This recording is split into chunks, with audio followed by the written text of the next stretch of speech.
Recently we had guests over for lunch, and that very same morning I'd heard an amazing story. And I thought I'd share it with the guests. You know, when you hear a story, you should pass it on to other people. A good story. So before I told the story, I thought I'd ask a question, just to sort of prepare them for the story. A very simple question. I asked them, what is life all about? And I gave them two possibilities. Is life just a series of haphazard events with no connection between them? Or is life about things that are connected, everything being connected in this world? And behind this connection there's some sort of power, whether it's in this world or outside this world, with power or force which connects everything. Anyway, I asked the question, and I got a rather surprising answer, because my guest said yes and no. And then he told me a story about the yes.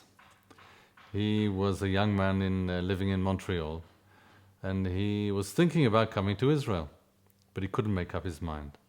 So one day he left his apartment, went outside, sat on the bench, and just looked around, and then asked the universe to give him a sign, what to do.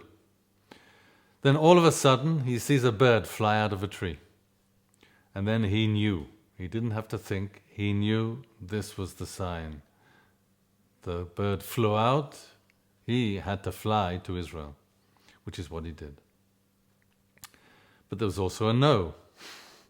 And what was the no? The no was he understood that life, there's so many things going on in our lives that we can't spend our time looking for messages all the time.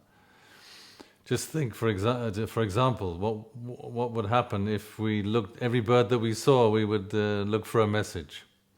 So it's not very practical looking for messages in everything. So there's yes and there's no. What did he do? He didn't give me an answer to my question. He gave his answer to the question. He didn't tell me what life was about, yes or no. He told me how he experiences life. And most of the time we experience life, all the things that happen to us in life, as not connected to anything else. Because we have to get on and do things in life.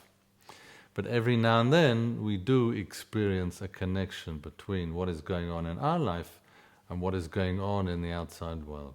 And this is what happened to him. This bird came out of a tree and he made a connection. He made the connection between the outside world and his inner world. He found meaning, and when he found meaning, he found a path to go on.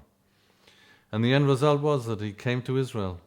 And he was our guest, and maybe he came to Israel just to tell us this story, so that I could pass it on to you. Thank you very much.